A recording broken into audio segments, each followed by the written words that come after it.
Bonjour et bienvenue sur Écolo au boulot. Je suis Cassandre Joly et j'ai créé ce podcast car je suis persuadée que les salariés sont une force pour accélérer la transition écologique des entreprises.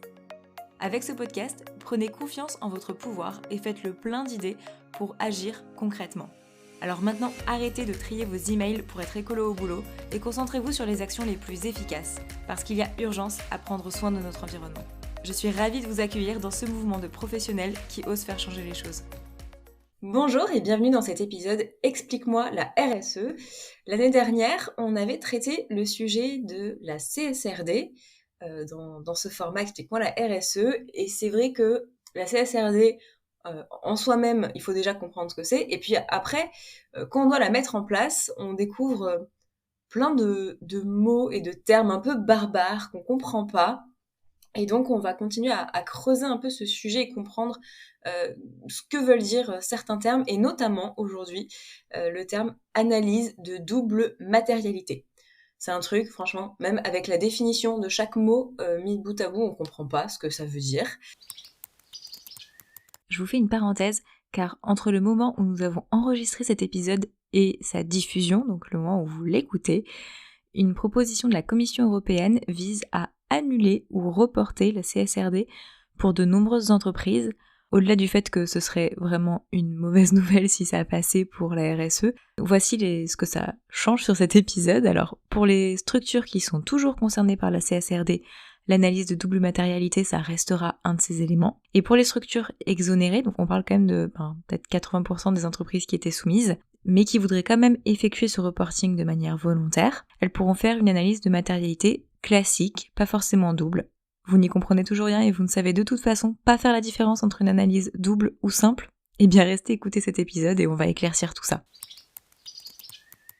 Aujourd'hui, le but c'est en un temps restreint, comprendre de quoi on parle quand on fait référence à une analyse de double matérialité. Et pour nous expliquer tout ça, je suis avec Océane aujourd'hui. Salut Océane. Salut Cassandre. T'as déjà entendu sur le podcast, mais maintenant t'as une nouvelle casquette, donc peut-être que tu peux te représenter pour les personnes qui te connaissent pas ou qui ne te connaissent pas sous cette nouvelle casquette. Oui, tout à fait. Ceux qui me connaissaient à l'origine, donc je suis toujours fondatrice de Greenscale, une agence de conseil ESG, mais j'ai également une nouvelle casquette puisque j'ai rejoint la plateforme Sami, qui a un hub carbone et un hub ESG CSRD, et je suis pour eux experte ESG et Customer Success Manager.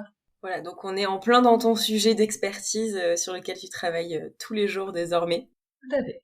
Ça tombe bien. Peut-être que vous avez entendu, alors je ne sais pas quand est-ce que vous écouterez ce podcast, nous on enregistre au mois de février 2025, à un moment où au niveau de la Commission européenne on entend beaucoup de choses sur la CSRD, on va l'enlever, on va pas l'enlever, on va la simplifier, on va plus faire de double matérialité.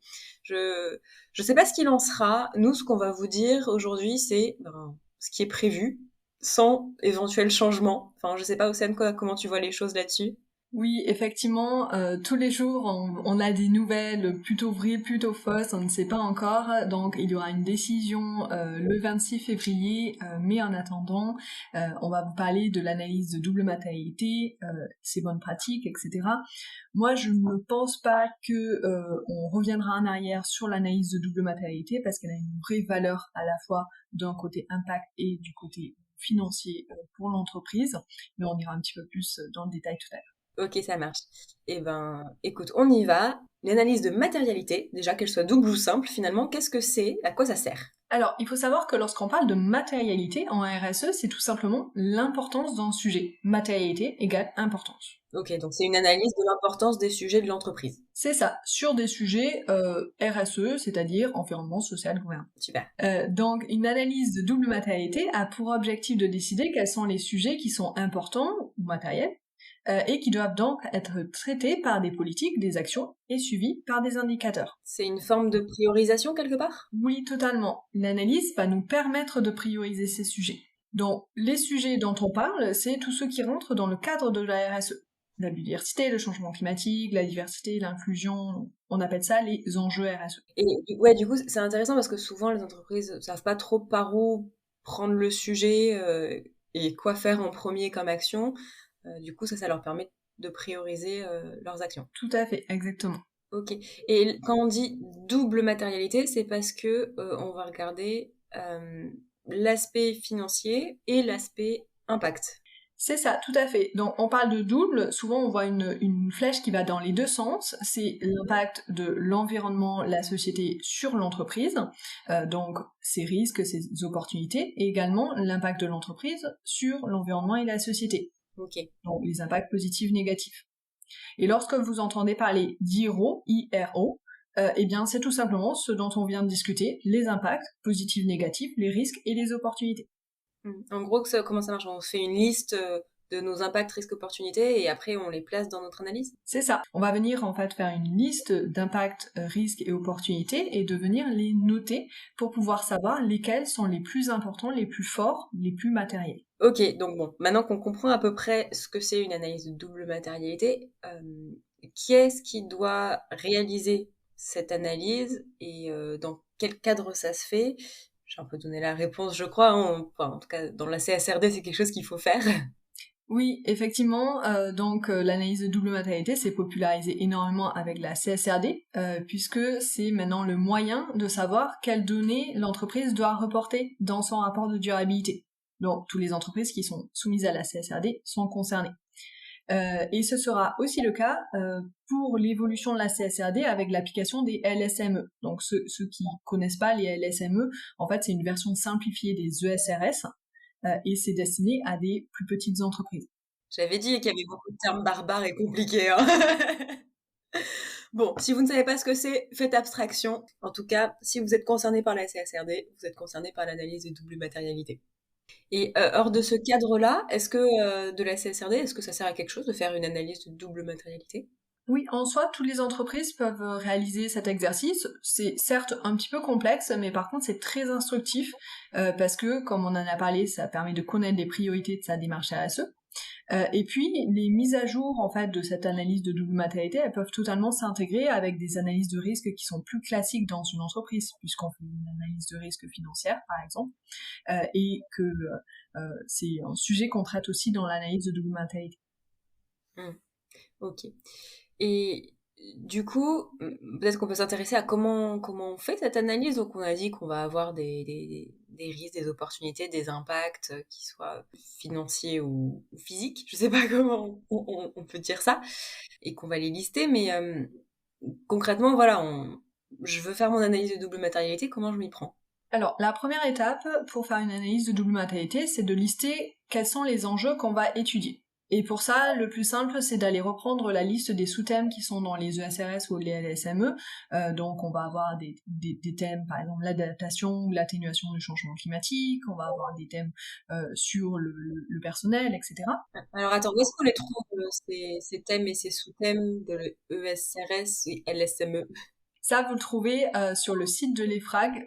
Vous avez la possibilité de télécharger le texte des ESRS. Mais il y a également, pour ceux qui ne veulent pas aller voir un document aussi compliqué que les ESRS, vous pouvez aller sur le portail rse.beta.gouv.fr. Donc, je répète, portail-rse.beta.gouv.fr. Où vous pouvez retrouver dedans l'ensemble des ESRS et donc des thèmes qui sont à aborder. Ok, les ESRS, c'est eux qui nous disent, ben, vous allez devoir faire votre analyse sur tel thème, tel thème, tel thème, etc. C'est ça, exactement.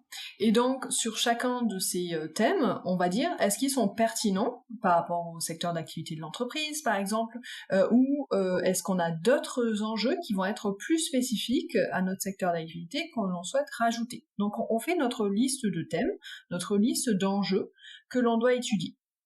Ok, on fait la liste, et après, qu'est-ce qu'on fait? Et après, on vient lister, on vient formuler en fait les IRO, les impacts, risques et opportunités dont on parlait tout à l'heure. Eh bien, on va passer chacun de ces enjeux. On va dire par exemple la biodiversité, quels sont les impacts positifs, négatifs que peut avoir mon entreprise sur la biodiversité. Qu'est-ce que l'évolution de la biodiversité, par exemple, va engendrer comme risque et comme opportunité financière pour mon entreprise. Pour ça, on pourrait s'aider de benchmarks de pairs, de rapports qui ont déjà été publiés, d'études sectorielles ou autres outils de génération d'IRO qui sont disponibles. Ok. J'ai pas bien compris la différence entre les thèmes qu'on va devoir dans les ESRS qu'on a listés et les IRO derrière. On a un thème et dans ce thème-là, on a des impacts. C'est ça? C'est ça, exactement. Par exemple, je vais prendre le thème adaptation du changement climatique. Donc, dans le thème adaptation du changement climatique, eh bien, je vais avoir des impacts, comme par exemple les déplacements de mes collaborateurs qui vont engendrer des émissions de gaz à effet de serre. Ok. Donc ça, c'est un impact négatif sur le changement climatique. D'accord, ok, très clair. Donc les IRO, c'est du détail de thème qu'on évalue. C'est un peu concrètement, dans ce thème-là, qu'est-ce qu'il faut qu'on regarde? Oui, c'est les effets en fait. C'est vraiment les effets sur ce sujet, les effets que l'entreprise va générer sur l'environnement et la société, sur ce sujet spécifique, ou les effets que l'environnement et la société vont avoir sur l'entreprise quand on parle du point de vue financier. Ok, d'accord. Et ensuite, tu avais parlé de notation. Oui, c'est ça, c'est la troisième étape. La troisième étape, c'est ce qu'on appelle la cotation des IRO, ça veut dire qu'on va attribuer une note par rapport à différents critères. Et en fait, ces critères-là sont définis, sont donnés par les FRAG, donc dans la CSRD, ils sont déjà fixés, donc on va avoir des critères d'ampleur, d'étendue, de probabilité, voilà, une liste de critères suivant les IRO. Et grâce à ces notations, grâce à ces critères, on va obtenir un score pour chaque IRO. Et ce score-là va nous permettre de dire, eh bien, cet IRO est très important et très matériel pour nous, il a énormément d'impact, ou il est moins. Et dans ce cas-là, il est moins matériel. Ok, ouais, c'est un peu la fin de l'analyse une fois qu'on a fait ça. Presque. Presque, puisque finalement, on a des scores qui sont par IRO, et maintenant, lorsqu'on veut obtenir ce qu'on appelle une matrice de double matérialité, qui est la visualisation graphique de l'analyse de double matérialité, eh bien, il nous reste à calculer le score par enjeu. Donc, on vient sélectionner le score le plus haut des impacts positifs et des impacts négatifs qu'on a identifiés pour un sujet. Eh bien, le score le plus haut va devenir le score de matérialité d'impact de cet enjeu. Et le score le plus haut des risques et des opportunités va devenir le score de matérialité financière de cet enjeu. Et lorsqu'on a ces deux scores, le score de matérialité d'impact et le score de matérialité financière, eh bien, ces deux notations, ces deux scores, ça correspond à nos coordonnées sur le graphique qui correspond à la matrice de double matérialité. Ok, donc en gros, plus on est en haut à droite sur notre graphique, plus c'est important et matériel d'un point de vue impact et financier. Exactement. Ok, donc en gros, une analyse de double matérialité, à la fin, c'est un graphique.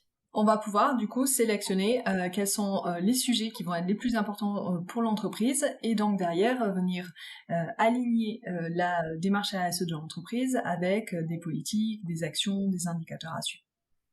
Impeccable. Et alors, pour faire cette analyse, qui est-ce qui s'en occupe dans l'entreprise? Est-ce qu'il y a des fonctions qui vont être sollicitées en particulier? Cet exercice, il a vraiment de la valeur, il est vraiment reconnu que s'il embarque plusieurs personnes clés dans l'entreprise. Donc, par exemple, on va avoir les DAP, la direction financière, les risques, les RH, les opérations aussi. Mais on peut aussi embarquer des parties prenantes externes. On a souvent parlé sur ce podcast de comment embarquer des Ouais. parties prenantes externes. Et bien, dans l'analyse de double matérialité, ça a sa valeur aussi parce que ça nous permettra d'écouter et ben, potentiellement les signaux faibles, les risques qu'on n'avait pas forcément prévus ou justement les opportunités qui pourraient venir à nous.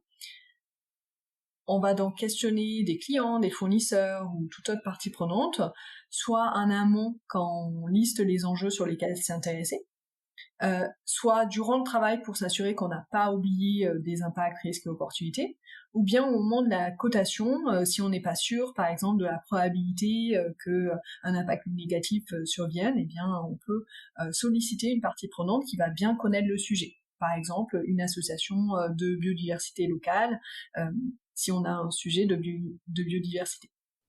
Ok, d'accord. Donc, c'est quelque chose qui est piloté par un chef de projet, on va dire, mais qui va devoir faire intervenir beaucoup d'experts ou de personnes, en tout cas, qui ont un avis ou quelque chose à partager sur ces risques, ces opportunités.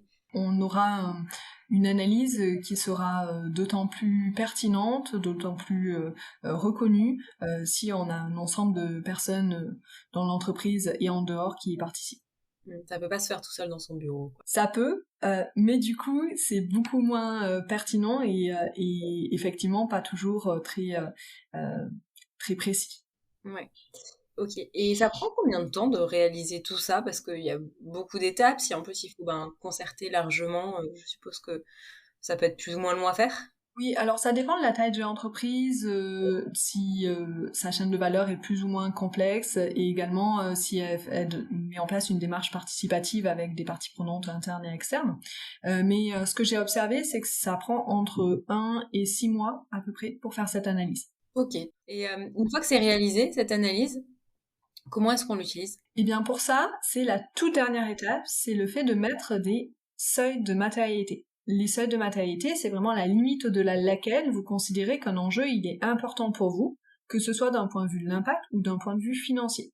Donc on place des seuils de matérialité financiers et d'impact, et tout ce qui est au-delà de ces seuils correspond à des enjeux matériels que vous devez reporter et sur lesquels vous devez développer des politiques. Ok, et c'est à l'entreprise de fixer ses seuils en fonction de son bon vouloir? C'est effectivement à l'entreprise de fixer ses seuils, mais dans le cadre de la CSRD, l'auditeur aura un droit de regard dessus. Il va du coup regarder pourquoi est-ce que l'entreprise a choisi tel score, par exemple, pour le seuil.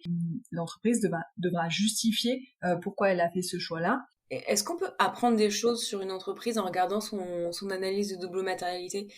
Moi, par exemple, si je sais pas, je suis salarié dans une entreprise où il y a cette analyse qui est faite, qu'est-ce que ça va m'apprendre? Quels sont les sujets prioritaires en fait? Et du coup, je vais peut-être me dire que si je veux proposer des actions, ces thèmes-là, a priori, c'est vers là qu'il faut qu'on aille tous collectivement et sur lequel il faut que je me focalise aussi. Oui, c'est une très bonne remarque. On apprend énormément de choses en regardant l'analyse de double matérialité d'une entreprise, et en particulier, eh bien, les priorités, savoir également dans le détail quels sont les impacts positifs, négatifs, les risques et les opportunités. On peut mettre en place des projets derrière, par exemple des opportunités financières pour des nouveaux produits ou des nouveaux services, et bien derrière vont permettre de faire évoluer la stratégie de l'entreprise aussi.